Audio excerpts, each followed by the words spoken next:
We were thinking about setting up the charity in 2013 when actually a wish in the Palace Green area came through, requested, they found out that we were looking into setting up Clare's Wish Foundation, and they approached us to see could we help with a wish to marry. A lady in Palace Green that was quite sick at the time, 24 years of age, and she just wanted to bring a marriage forward. And we got involved, even though the charity wasn't even set up at the time.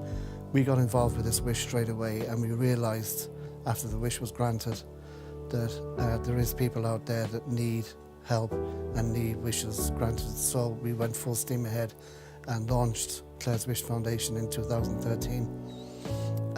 We got our charity number within a couple of months from the accounts CHY21072, and we started granting wishes from early 2014. The name of the charity, Clare's Wish Foundation, comes from my own sister. It was a no-brainer for me to come up with a name. I knew the name straight away. Clare, myself were very close as children. Particular thing I remember with Clare is we lived in a 3-storey house in Nottingham in England. She was spina bifida as well, always from birth, spina bifida. And a huge memory of myself and Clare. I used to put a towel around her and knot the towel and drag her up the stairs 3 flights into my own bedroom. We'd give hours playing as children, so we were massively close. When she finally passed away 24 years of age back in the early 80s, it had a huge impact on myself at the time, and I actually had a problem for quite a few years of attending funerals. It was the first funeral. She passed away in Ireland, and I'd never witnessed an Irish funeral, and what they call here is the wake, where they're going around the coffin, and it had just an enormous impact. And it caused a lot of trouble here at home because there were certain funerals that came up and I just couldn't go to them. It took me quite a few years to get over Clare. So when I was setting up the charity, I named it in honour of Clare. And I feel, I suppose, every time that we grant a wish for adults, I'm doing it in honour of my dad, and I'm also doing it in honour of Clare, which is great, you know. Sorry, I'm getting a bit mush.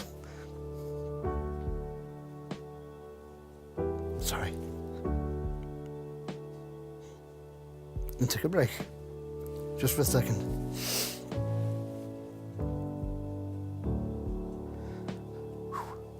As you can see, emotions are still raw. We're here in 2018. You know, I'm trying to grant wishes. Nobody knows we're out there. We need awareness.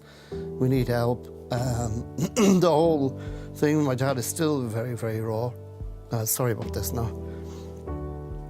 So the rawness helps us to get through granting wishes. We've granted over 60 wishes so far. You know, we're currently working on 3 wishes. We're doing great work out there. We're the only charity in Ireland, and this is great. We're the only charity in Ireland that's granting wishes for adults with a terminal condition. That's fantastic. We're based in Castletroy in Limerick. We just need a bit of help. We need a bit of awareness. We're always looking for volunteers to come on board and help us as well. The one good thing I would say is that, you know, we have a great future ahead of us. And actually, I'm just going to relive a couple of stories as well that it's in my head while I talk here. There's one particular wish request came through from a lovely guy in Donegal. Now, everybody knows the Donegal accent would melt your heart. It's just one of those accents that would just go to your heart, you know. And I got a particular phone call from this gentleman one day in the office, and he was telling me the story of his daughter. She was only 24 years of age, apple of his eye, and she got a terminal condition. And we gave nearly 20 minutes on the phone, and when he hung up the phone, I just lost it, you know. It's something I try to kind of not get too emotional, even though it's really, really difficult. I found the only way for myself to handle most of the emotions is to try and steer people to emails and try, I won't say avoid the calls, but try and get people to go through the email for the wish requests, so we have more control over the wish requests. And you know, for myself, I suppose it can be pretty dangerous to get too close to some of the wish requests, because they can definitely. I've had 3 or 4 wish requests that can just wipe you out, you know. So you have to be really, really careful. We were trying to grant the wish for this young girl, 24 years of age, but she passed away within a week.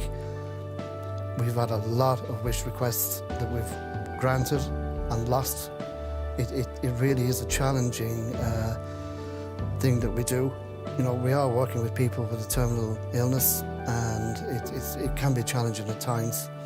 So from my perspective, I suppose I have to be really, really careful not to get too emotionally attached. I know it probably sounds a little bit cold, but it's something I feel that I have to do. So I do try and steer the wish requests through my emails. You know, we've granted wishes abroad, like Legoland. We've been to Disney Paris. We've done a lot of meet and greets with like Niall Horan, Bryan Adams, Spandau Ballet, Lionel Richie as well. You know, the thing we see about the wish request too that we get through, it's not just about the wish. It can go on a different thing altogether. Like, we could have a wish that goes to Killarney, but it's not about the Killarney wish. It could be about the picture for the family.